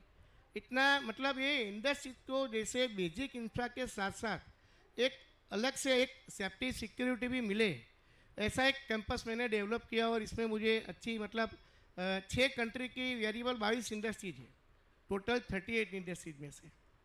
तो मुझे उसमें भी मतलब एक अच्छा रिस्पॉन्स मिला और सबसे ज़्यादा मेरे जापानीज़ क्लाइंट हैं उसमें भी पहले वाले प्रोजेक्ट में।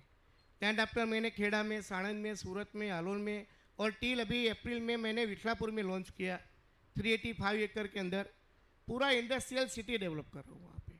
तो एक अच्छा मतलब इंडस्ट्री को नीड समझ के, इंडस्ट्री की नीड समझ के अगर हम डेवलप करते हैं तो क्लाइंट को भी एक plug in play one stop solution मिलता है, उनको भी कोई झंझट नहीं रहता है। और गवर्नमेंट की साइड से जो आपने बताया सर कि गवर्नमेंट की साइड से क्या बेनिफिट मिलता है, तो अभी हम जो बैठे ये इनडायरेक्टली बेनिफिट ही है सर डेवलपर के लिए अगर गिना जाए तो। अगर एक गवर्नमेंट हर एक इंडस्ट्री के डोर पे जाने लगी कि भी बोलो आपको क्या चाहिए।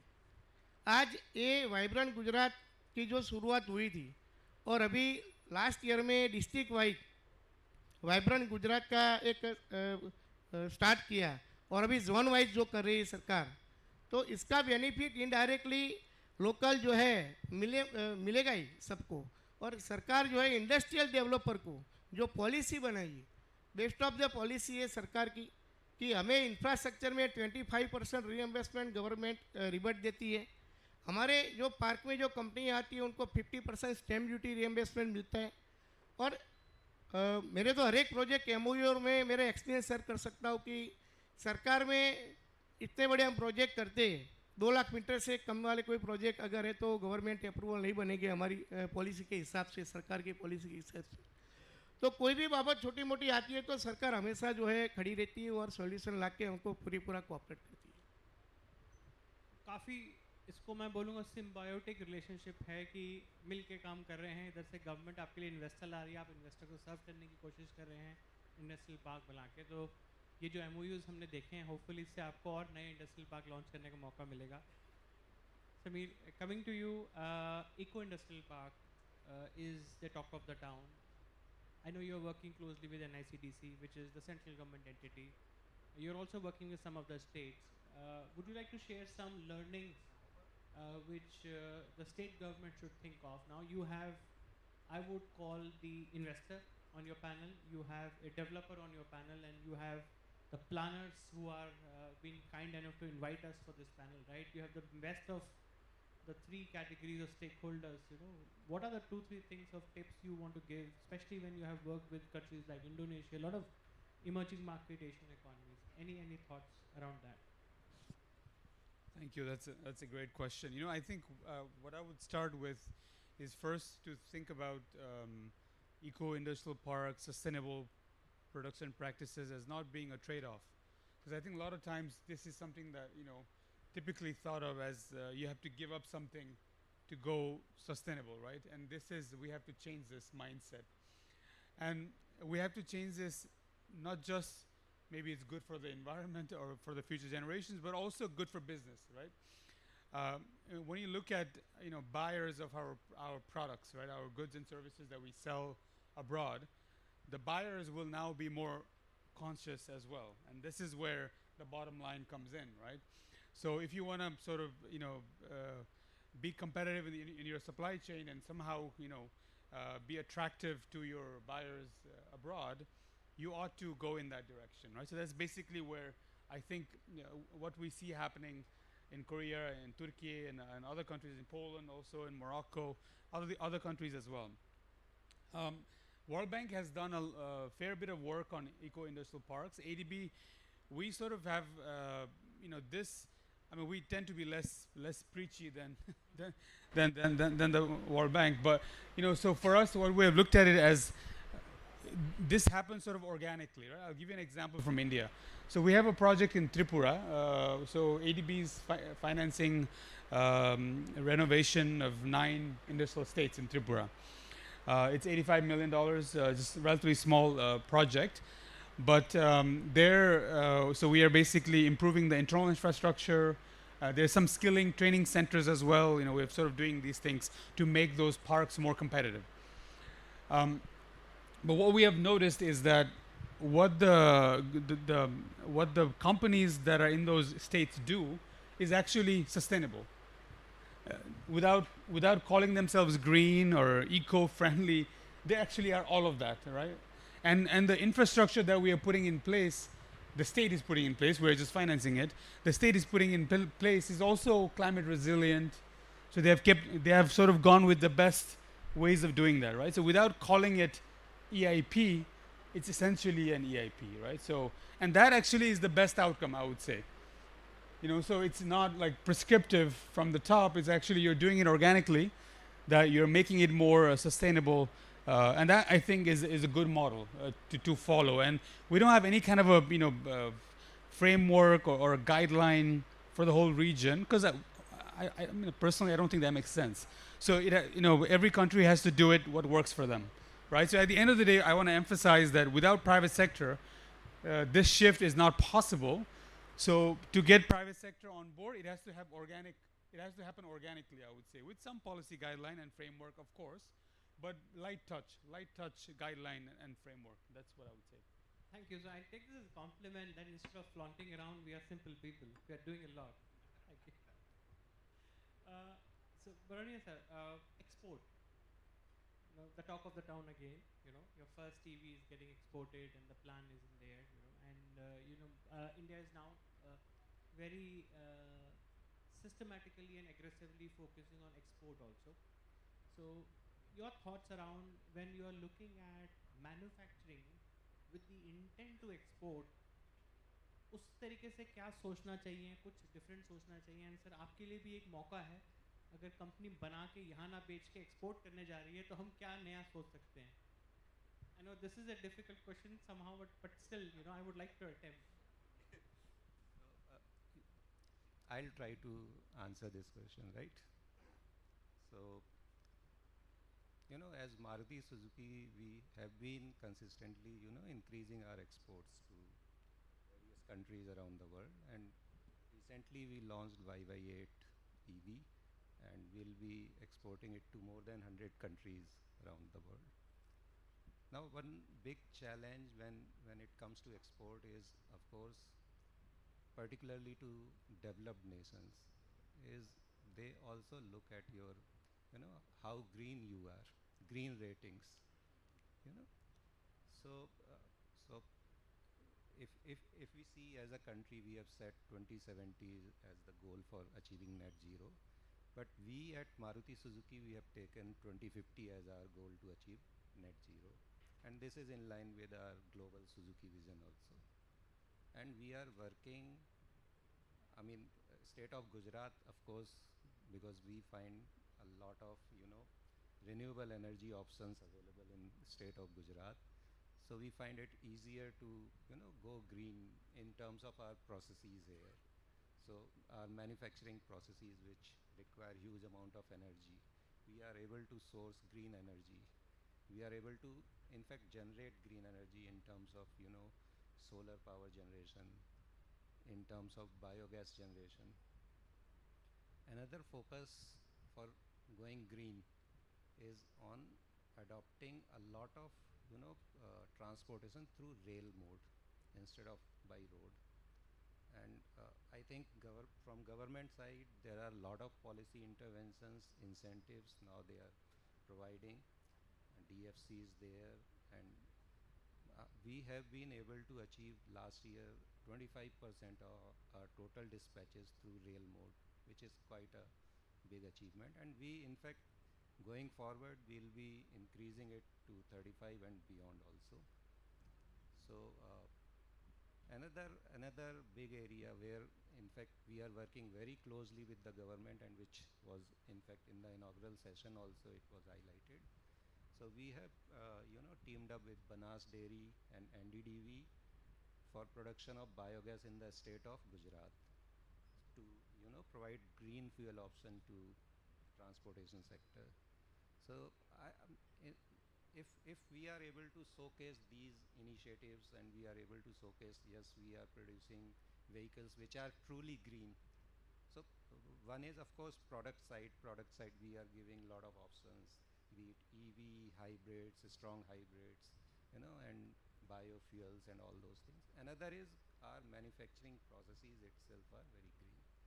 If we are able to showcase this to the world, then of course we can enhance our exports. Thank you. Thank you. I think this is the important perspective to look from the government side. While the unit is trying best to produce a green vehicle or green processes, but what is the base infrastructure you are being provided to further complement your ecosystem? So Patel साहब कुछ एक ideas अभी sir ने दिए.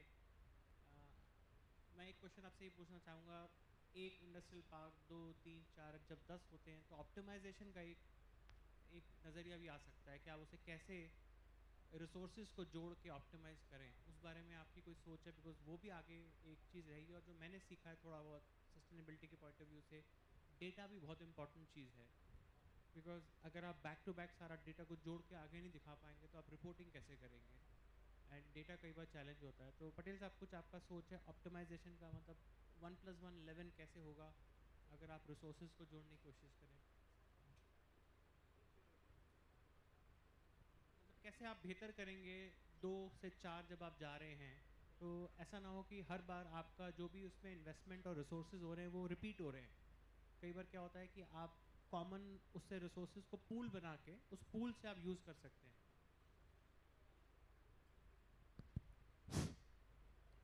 अभी तक तो मैं ये मेरा छठा पार्क है, ये वाला जो अभी लॉन्च किया मैंने इटलापुर में.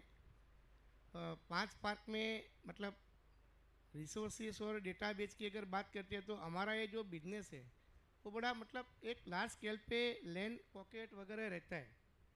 छोटे प्रोजेक्ट के अंदर हमें छोटी लैंड के अंदर ये करने जाए तो वो IBT हमारा भी नहीं बैठेगा, इंडस्ट्रीज को भी वायबल नहीं पड़ेगा प्रोजेक्ट. ये जो मैं बात किया कि हमको ये इंफ्रा ऐसे डेवलप करना है तो करीबन 2 लाख से 2 लाख मीटर से ऊपर की लैंड है, तो ये इंफ्रा हम डेवलप करें तो हमको और क्लाइंट को दोनों को वायबिलिटी बैठेगी.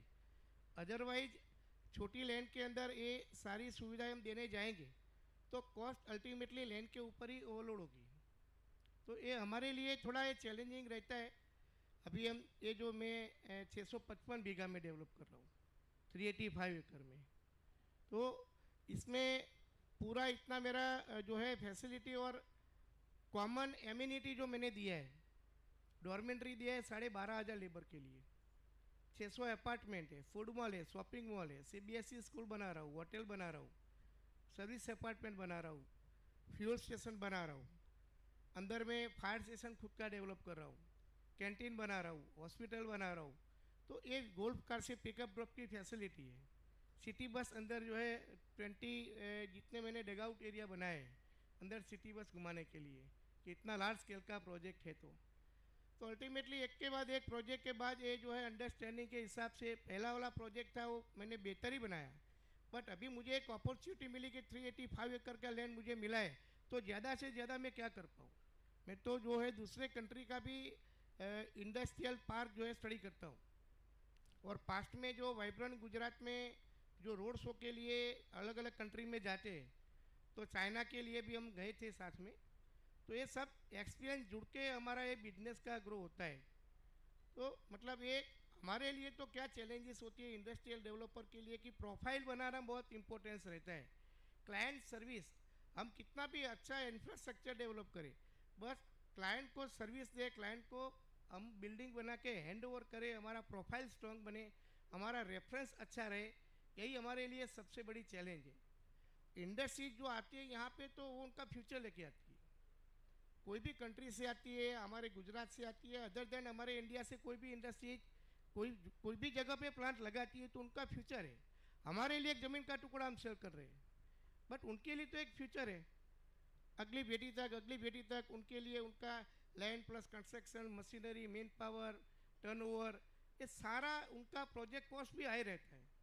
तो हमें पॉलिसी के हिसाब से चलते हैं कि भी हमारे पास आने वाली इंडस्ट्री को एक अच्छा पॉजिटिव वाइब्रेशन मिले, पॉजिटिव एनवायरनमेंट मिले, अच्छा सा सॉल्यूशन मिले. और अभी जब जो हम जो डेवलप करें तो वो हमको रिस्पॉन्स भी अच्छा मिलता है. पटेल साहब, मैं बहुत ऑनेस्टली एक्सेप्ट करूँगा कि जो आपने अभी इनपुट दिया वो बड़ा इमोशनल था. इंस्टेड ऑफ अगर आप सिर्फ ज़मीन नहीं बेच रहे हैं, आप किसी को उसका फ्यूचर भी बेच रहे हैं, which is very emotional and different सोच. जिस सोच से अब आप आगे जा रहे हैं वो बहुत अच्छा लगा. I think in the interest of time मैं अब I would like to just wind up by requesting each of my panelist to share one comment. What is the last message if my panelist have for all of us आप एक suggestion अगर देना चाहें हमारे listeners को है कि आप क्या एक लास्ट मैसेज देना चाहें आफ्टर ये डिस्कशन के बाद, maybe Sameer with you, any thought before we wind up? Sure. Yeah, I think I wanna sort of emphasize one last time on logistics to enhance the state's economic competitiveness going forward. Because logistics sector, yes, the cost has gone down to 8 or 9%. Even there's a bit of a debate, right? So there's a lot of studies happening. But just driving here from Leela Hotel, you can already see, of course, the roads. There was sort of we had to take a detour. So you can see logistics is very important, especially for a business, for an investor. So to attract more investments into the state, I think emphasizing on city and state logistics and coming up with logistics plans is critical. That's what I would say.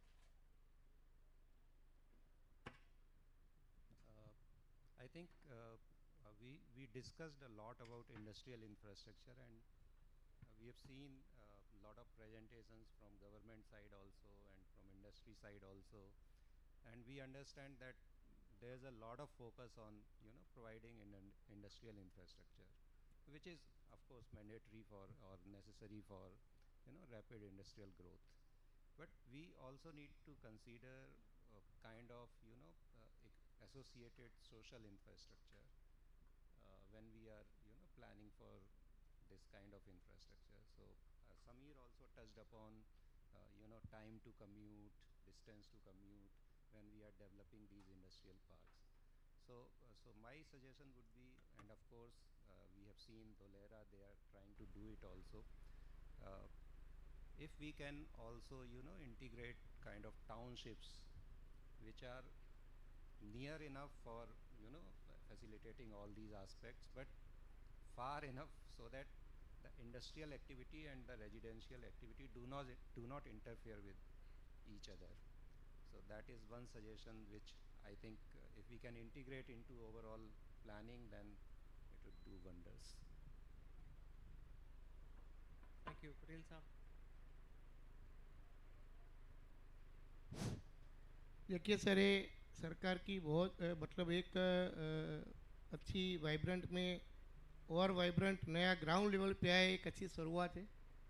मेरा ये जो experience है industrial developer का, तो उसमें मुझे लगता है कि जो एमएसएमई सेगमेंट इंडस्ट्रियल पॉलिसी में जो वंचित रह जाते थे या फिर उनको एक रहता नहीं था अप्रोच डीआईसी के अंदर कैसे उनको कन्वर्ट करना है, क्या करना है, उनके लिए एक बहुत बड़ा अच्छा एक प्लेटफॉर्म है जो गवर्नमेंट ने ग्राउंड लेवल पे रियलिटी में ये जो करके चारों जोन में जब होगा और बाद में हमारा जो बड़ा वाइब्रेंट होगा तो एक अच्छा वाइब्रेशन आएगा गुजरात के अंदर। और ये सर एक इंडस्ट्री लगती है तो उसमें आसपास के गांव के लोग का जो रोज़गारी मिलता है, वो हम जो काम करते हैं हमको पता है कि वो एक बहुत बड़ा उनके लिए आशीर्वाद समझ रहता है। आज रूरल एरिया के गांव के लोग पढ़े लिखे जो लड़के हैं उनके लिए जो एजुकेशन है, उनके लिए हाउस कीपिंग का काम, मैं मेरा खुद का एक एक्सपीरियंस शेयर करूं सर, मेरे पहले वाले प्रोजेक्ट में अभी 300 लेडीज और जेंट्स ऐसे हैं जो अनएजुकेटेड है, हाउस कीपिंग के काम के लिए आते, हर महीने 12-13 हज़ार रुपये वो कमाते, घर का काम भी करते हैं, सुबह शाम जो पशुपालन रखते हैं उसका, और खेती भी चलता है उनका, और एक्स्ट्रा इनकम होती है। तो ये बहुत ही मतलब एक थैंकफुल जो है जो ऑर्गेनाइज किया है और हमको ये पैनल में बुलाया, बोलने की एक अवसर दी, तो रियली जो है thank you very much. Thank you, Patel sir. We have our next panel member who is available from Mahindra Life Spaces. Can I invite Mr. Vikram Goel, Chief Business Officer?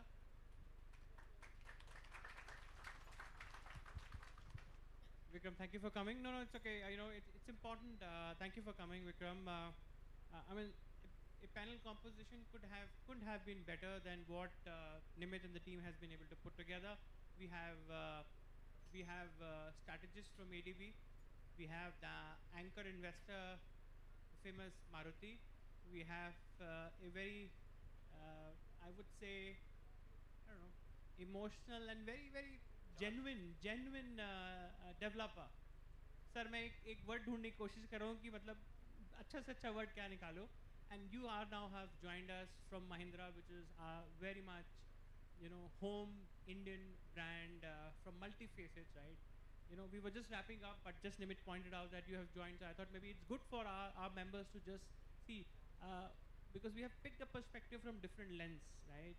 Do you want to share some thoughts that, being a national player, being active in the region also, and seeing the world around, what are the 2 3 things as a learning, you would like to render to our audience here, and maybe to the GIDB and the GIDC, and most importantly, the Gujarat government here?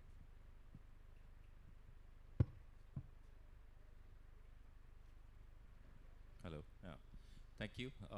And my apologies to everyone. There was another session and that got late, so my apologies. Quick introduction. Mahindra Life Spaces Developers Limited. We've been into industrial parks for over 2 decades now.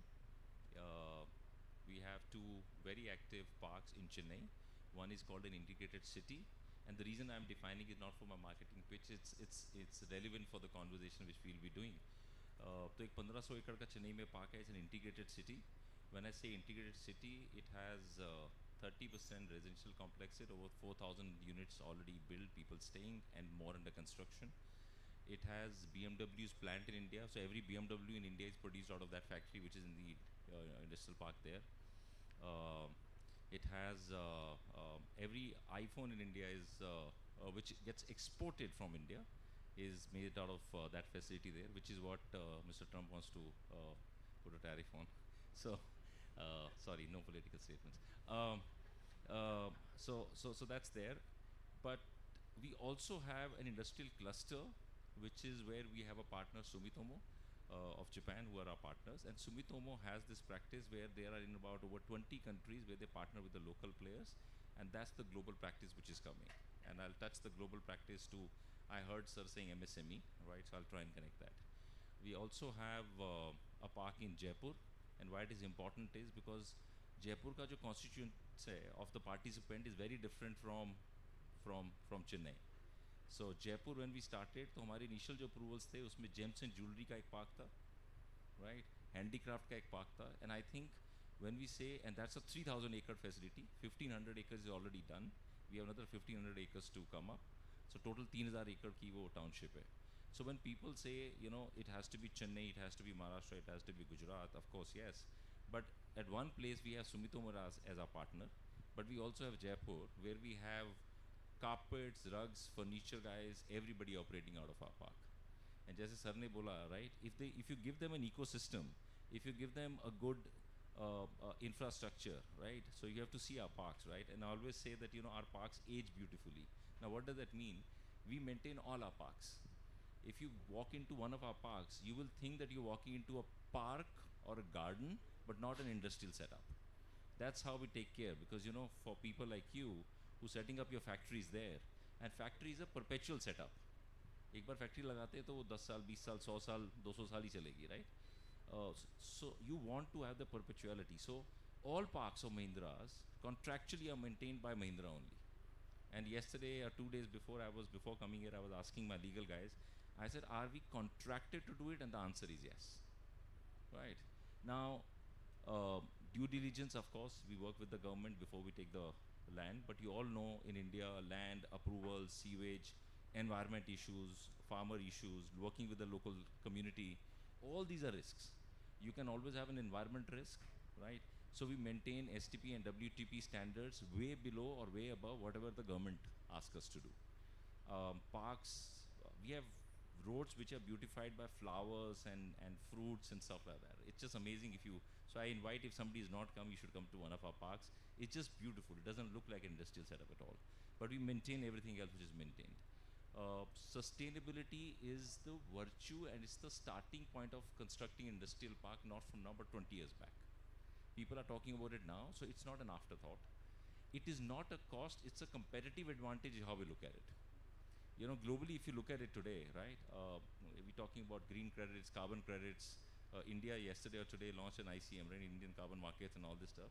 In our parks, right, you will see that we are net zero in water levels. In fact, we are negative, which means we are actually adding water to our industrial parks, right? Our air index quality is so good that in Chennai, the air quality and the temperature is better than the city of Chennai, right? and so on and so forth. I can keep going on. So I mentioned what we do, but I've also mentioned that why we have global practices from Sumitomo. We also have gems and jewelry and handicraft and furniture guys working in our Jaipur park, right? So I think if you create infrastructure, the local Indian guy will also come, and a global BMW will also come. So I think that is the possibility and the opportunity we have. Thank you. Thank you. The last very, very interesting perspective, making us see the both sides of the 180-degree view of that. Thank you so much. Thank you to all my panelists. Thank you to Government of Gujarat, Nimit, for inviting all of us here. Thank you for inviting us and introducing us. A big round of applause to all my panel members, please. And thank you. We must thank our moderator as well for moderating it so well and summing it up so well as well. And before we proceed, I request Mr. Nimit to please join us and present a token of gratitude to all our panelists over here and our moderator who've taken out time to be present over here and share your thoughts and insights with us today.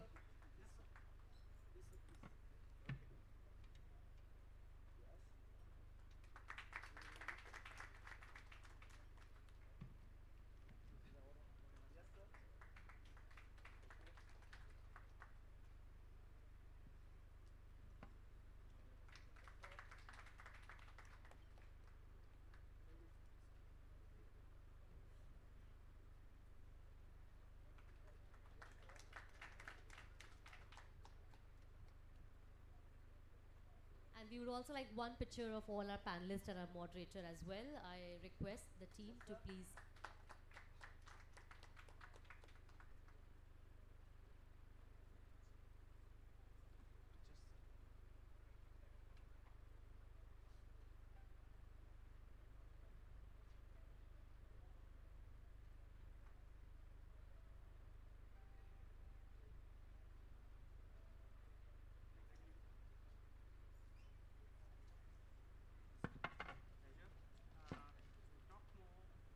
Thank you.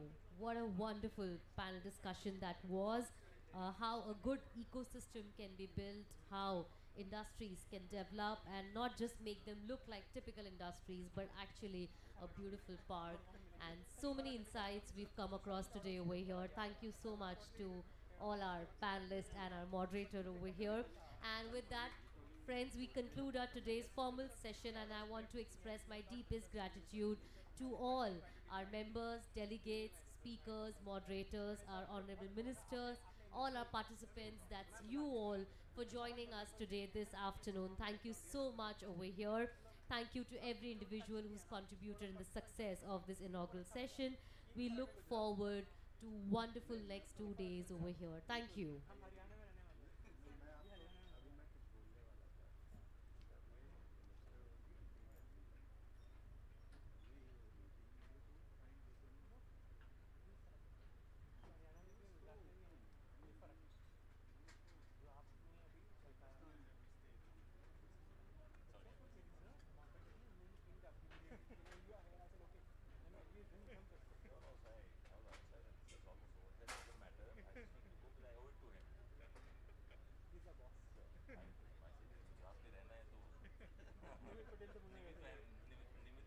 निमित कहना है